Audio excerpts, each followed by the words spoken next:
Be as much of a video of like for me to help remember how this whole thing works as much as for like anyone else in the future.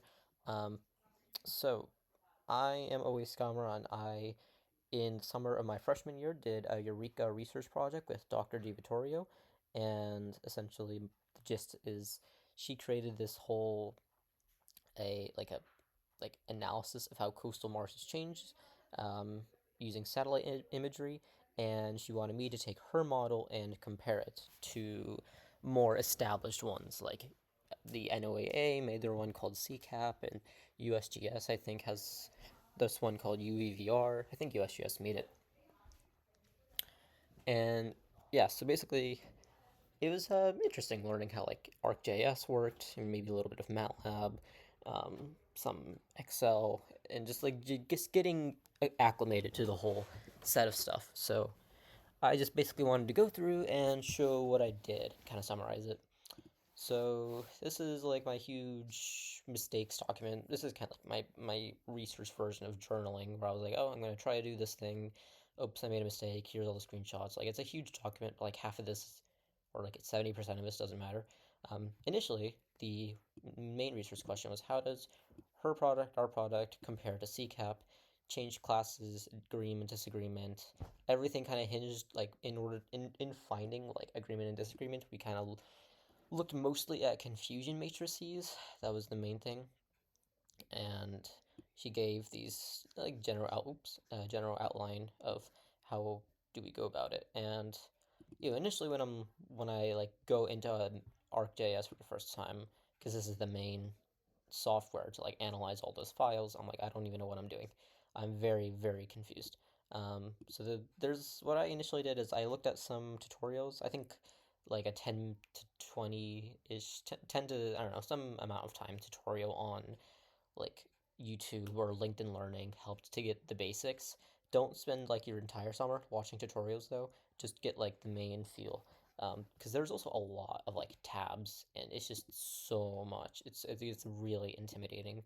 Um, so yeah, what I kind of did is I use AI a lot as like training wheels, and then got the gist of it over time, and some tutorials. So initially, what I did was basically I had to find her files online. So actually, there's a meeting notes document. Um, so she has this is her research paper, and then I can find the data on here and just download it. So her change type.tif file is like analyzing how did it like was there like a huge transition, was it temporary change, gradual, what do all the numbers mean. um, and then there's also all the individual CW map files, which were labeled as like this. Um, and so I would go through, download them, and then these are called TIFF files. So TIFF is, I guess, like maps basically. You just yeah, when you download it, so I would go like to my files here, and I'd have it in like like I in some sort of um, folder, and I just download it. And then basically what I do is either like drag and drop, or I can um, go to my folders, and I think like add a folder connection, which is like I go to um, to where I have everything stored, and just click on that and import it in. And so the basic idea is like, yeah, all you have to do is put in a folder, and then it shows up on the map. So I can put in change type.tif, um, and initially it'll say like, oh, I need to add pyramids or whatever. Actually, yeah. So this is what's happening. So there's a couple other things that you need to, like, it'd be nice to know of. So if you double click on here, you get a couple of things. If you go on properties, it's nice to look at, mostly metadata doesn't matter. I spent a lot of time looking into metadata, and it was not really useful. Like raster information, like, oh, how big the file is, oh, what is the cell size, X, and cell size Y. That's kind of useful. Um, some stuff, like Centus, I don't know. Also, yes, so the main one is raster information and spatial reference. So looking at, okay, we have the projection of NAD 1983, because some other ones might be like WSGS or whatever. So you have to, like, yeah, that's important to look at. You can also do the same thing for the map itself. So yeah, looking into like coordinate systems. If you have transforms, like for example, if there is like UVVR was in WGS, I think, and so it's like, okay, you have to convert it. I think it automatically does stuff like that. I don't know. What else? So yeah, if I were to look into like pre-processing, is basically, you have to start with CCAP data and just set null and like align stuff. So there's a lot of, so the main thing I think that's important to look at is tools, right? Tools are everything here. You don't really have to know anything. You can just use tools. So for example, if I had to take my CCAP data and let's say 2010, I don't know, oof, big, and I wanted to like set null the stuff. So removing any files here which like either Dr. DiVittorio stuff is null or anything like that, then I could use the set null tool.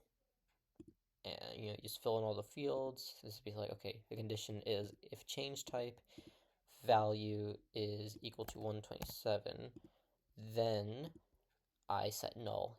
Else my output would be 2010, and then I saved, I changed it, and like I'll save where it's being saved to. I don't know, and then run it, and it'll take some time, but it'll do that. And if I have to like reclassify stuff, then there's a reclassify tool, and be like, okay, well, if change type actually like I want to, I don't know, merge stuff together, and I can do classify to get like ranges, or I can click unique, and it'll go through and be like, okay, you have 0, 1, 2, 3, 4, 5, 6, 7, 8, 9, and or whatever, and then like it'll give me all those things. And again, it will take some time, so searching through every pixel and seeing is this a unique pixel or not. You can also maybe try to put it in manually, but it's a little finicky. I don't know. Yeah, sometimes you're like, I'll click 2, but then if I click outside of the table, it'll go away. I don't know. I don't like it. Oh yeah, and another thing is, so if I were to go to reclassify, you can also change the environments. So sometimes I don't even have to really change like reproject stuff. I can just say like, oh, I want my output coordinate system to be NAD. I never clicked on geographic. I don't know if that matters. Or I'd be like, oh, actually, I want my cell size to also be the same thing as change type. Actually, I think I found issues with that, so I just kept it as maximum. Or the mask, sometimes that works, net raster, sometimes that works, but I would change that as well. Um, and so that helps out with the pre-processing.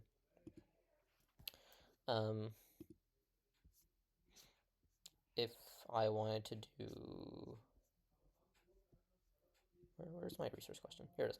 If I wanted to like create a map of pixels that did not change, and I can use like a raster calculator. This one's pretty common as a tool. So it can be like a conditional, like, oh, condition if like change type dot tiff, make sure you type in the dot tiff, is equal to 127, then set it to like 0, else set everything else to 1, something like that. Or you can be like, if change type dot tiff, but you can do a couple different ways of going about it with conditions. AI can help a lot with that. And then you type in like whatever you want your output to be like, or you just like change whatever folder, and you just run it. So that would help you a lot with like calculations, obviously, because it's called raster calculator. If you want to run a confusion matrix, then you would have to use create accuracy assessment points. You basically put in like, oh, I want to sample from CCAP 2010. I want like 2,000 points. This is going to be classified, which means it's not going to be ground truth. I run it, and then I get some points out. And then annoyingly enough, so if I go back to my other map here, if annoyingly enough, sometimes, and if you want to open it, actually, you would use attribute table. This is really, sometimes I would end up getting like ground truth where everything is not like, everything would be pre-populated with -1, and I have to go and manually delete ground truth and then run like extract multi-value just points.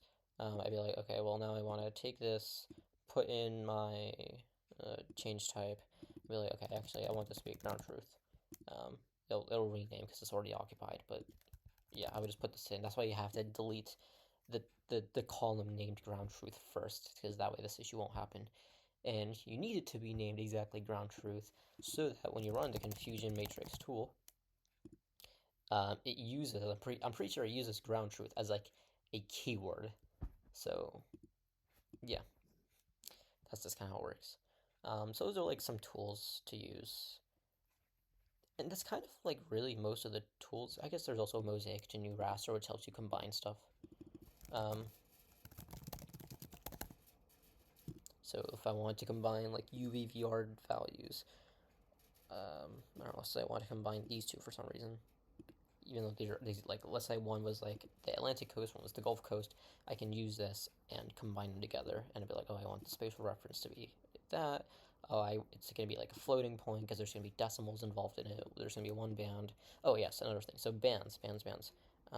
When I initially imported UVVR, sometimes,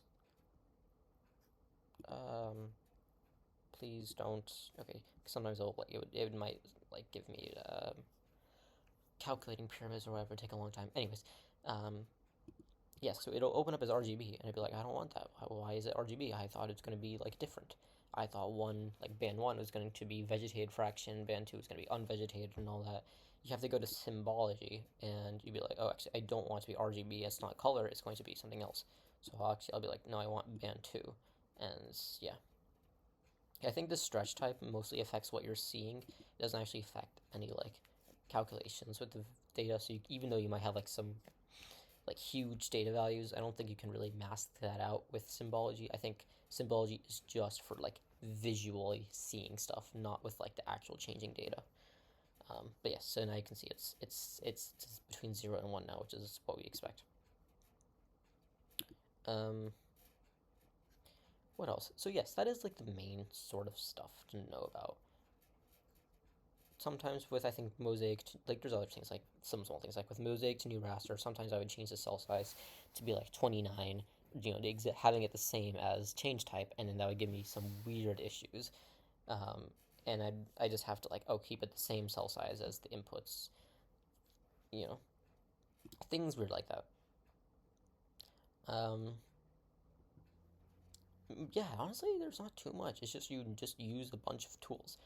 I never clicked on any. Maybe I've clicked on raster functions to use extract band because it wasn't a tool thing, but like I could use coding. The coding is what I'm going to talk about next. Like I don't think I've ever used it except for reset panes because things got messed around. I never used the edit tab.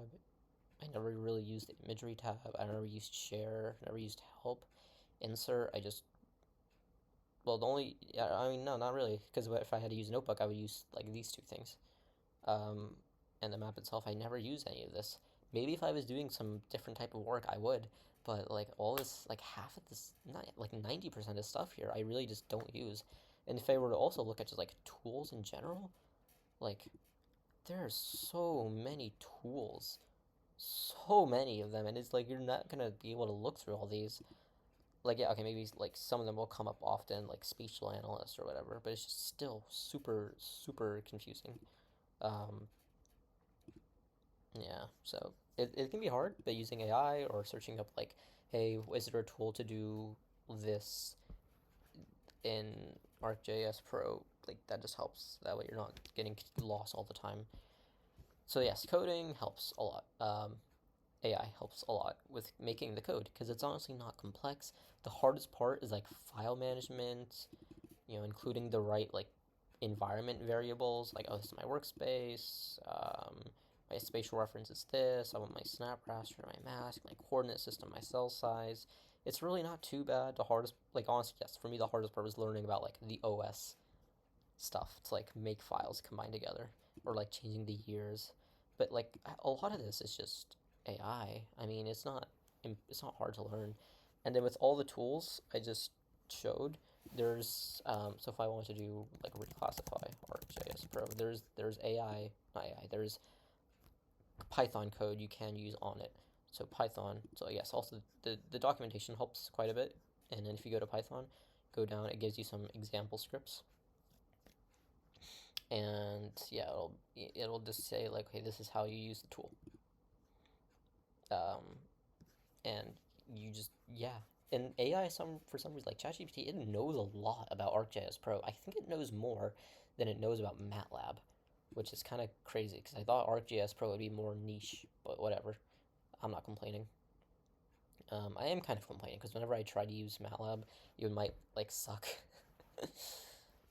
Yeah, because sometimes my files would be so huge that it just broke MATLAB. Like if I want to look at the properties of this thing here, the raster information, like how big is it's like 37 gigabytes, right? It's huge. I think my RAM is like 32 or 31 gigabytes. And so it's like I can't do anything. The file is so huge. I literally can't do anything cuz it breaks MATLAB. It's over the file size limit. So that'd be the kind of annoying stuff because it'd be really nice to use MATLAB code, but it's just a lot of times it wouldn't work. Actually, I did have to use MATLAB once for weighted stratified sampling. That one there was a time where that worked, but again, most of the time it would just be like up to too huge file size. Anyways, yeah. So you just open up these cells. This is just a Jupyter notebook file stuff, and you can there's things like you can run the cell. Um, I did not know about that like little button before. Also, if you're running a cell and it's like waiting, it won't say like in 5. It'll say like an asterisk, and that says it's busy right now. And because if it's busy as well, it might not. If it's busy, like you won't be able to click around stuff. Like all of this, you see like how some of these are like grayed out. Like here, this entire menu would be grayed out if some Jupyter notebook is running, and so you might just have code that's running for 2 hours and you can't do anything. You just have to like wait and go on a run or something, or like take a shuttle back to main campus and eat something, come back and oh, okay, my code is done now, or leave it overnight, you know. Um, but yeah, no, none of, like all of this is just like AI made the code, man. I don't like none of this is too complicated. It's not like I'm making an algorithm. It's just I'm using the tools that already exist and I'm just changing the like the just changing the fields. It's nothing like very complicated. Um, so yeah, it's not much that I can say really. Maybe I can explain how some of the code works, but it's also not like it's. I feel like it's fairly readable. Oh, another thing, if you want to comment large chunks of code, use control slash or command slash. I guess if I was on a Mac, but right now I'm remote desktoping into my Windows computer from my MacBook, so some stuff is weird for that. Um, yeah, no, it's just there's nothing really too much to worry about. Um, I will say automation should come last. Don't automate something with code until you know the general workflow behind it. So when I was trying to make, um, yeah, this whole thing, very annoying. Oh my gosh, this piece of code gave me so many issues because it would not, it would not like save. I would try to extract band, so I would extract the band with band two, and then ChatGPT told me to save the band two, which was actually a mistake because I don't need it to be saved. So that's another thing. Once when you don't need to save stuff all the time, you can get the raster and be like, okay, I can just put that into the next piece of code like Sentinel, and then get an output. Um, yeah. Um, and then just run the rest of the stuff. So yeah, sometimes I would like run this code, and then I think there's a optional parameter in here which is like cell size, right? And I would set that equal to like 29 point whatever the other stuff was for deviate change type, and then this would cause so many issues, and I didn't know about that because I was just filling in so many things and changing so many fields, and then this was like, oh wait, why is my output like empty? This is so confusing, and I spent like so much time on it. And then when I just tried using these geoprocessing tools on the right and testing it out with, I guess Mosaic, with just like a few like prototypes. So I'd be like, okay, let me just try just with like the 1986, FE or whatever, and I fill that out, and I change only little bits of stuff at a time, and then like I overwrite the file to like see what are like the changes without having creating so much, using up so much space like that. Then that's a lot easier to see the changes. But like if you're just automating with code, it can be so confusing. So yeah, I mean like I didn't really do too much. I can say sort of a few things about like what did I do this whole time? I guess I can talk about Excel as well, right? So there's a lot of stuff I made with Excel. Um, a lot doesn't really matter, but like it's mostly confusion matrices. So I guess I can talk about how that works. Is you basically have like this whole thing of like you have one party which is saying I think that this pixel is like classified as this thing. You have another party which says actually we know that the pixel is actually classified as this thing. When I say no, it's a little subjective because like there is no absolute truth with models. It's just that one might be slightly better than another, so you just choose that as your ground truth. Um, and I hope is that you get like these diagonals to align and that everything else is not, like you don't have anything there.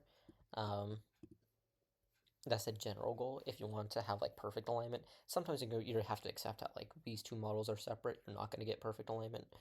Um, so yeah, so I had to like read some research papers about like okay, when you get this in, how can you like do some statistics to make your data more like valid, and so you can use like some other data like your map area, which like for me it was like equal to like number of pixels times 0.09, because like it'd be each pixel would be 30 by 30 meters, so that'd be 900 square meters, but then I want to convert to hectares, so the conversion is times 0.09.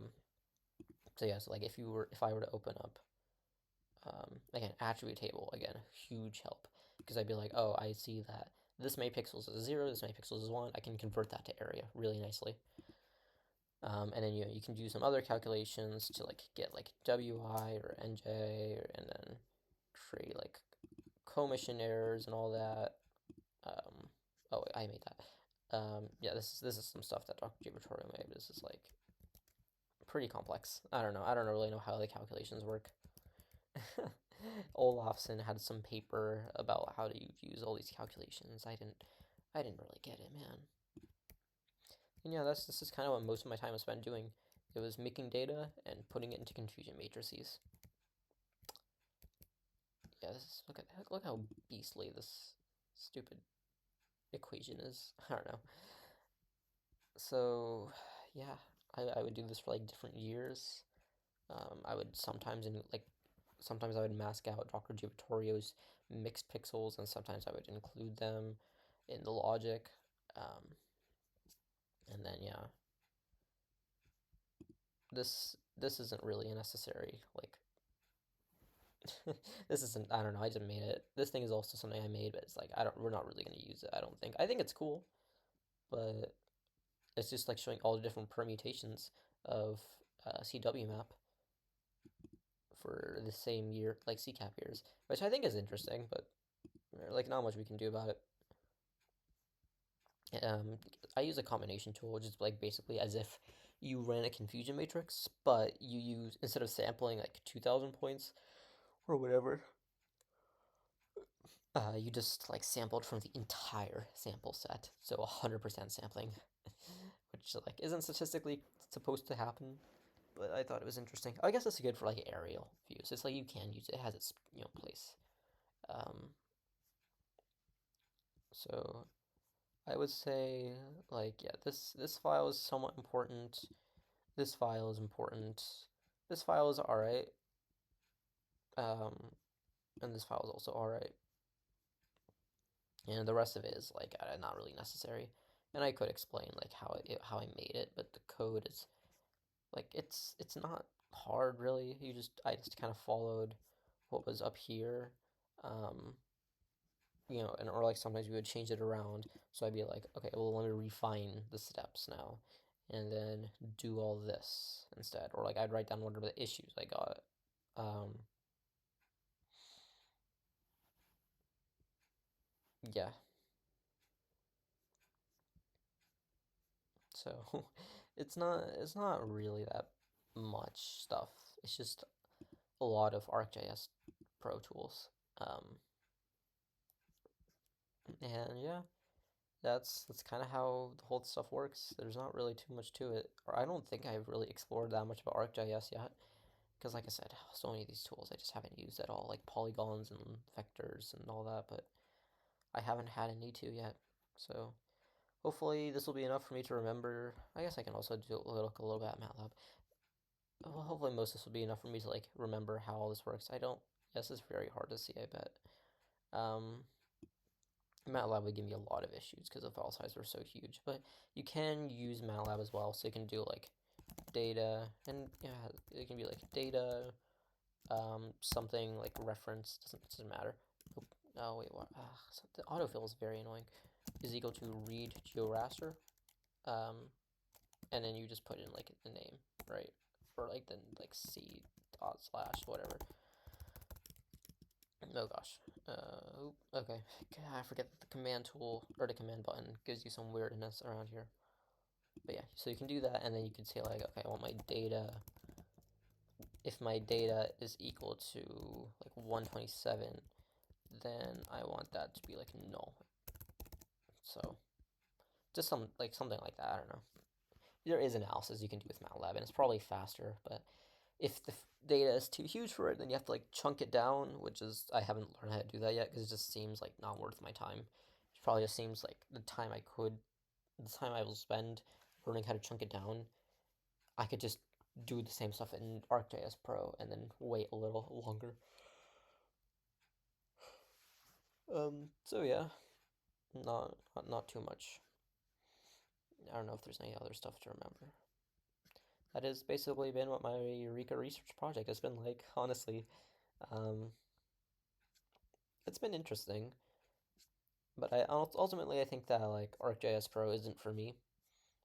The coding's alright, but it's been mostly file management stuff and just like using whatever is like in the documentation and just using those tools, not really making my own or anything like that. Which is like I don't want to make my own, but it's just like it just feels more like I've been plugging stuff in instead of making stuff. I don't know. I don't know. It's been alright, but I think it's good to know that like this isn't probably the type of stuff I'd want to do in the future. So this has been the online part of comparing CW map, Dr. David Torio's maps, with CCAP and UVVR.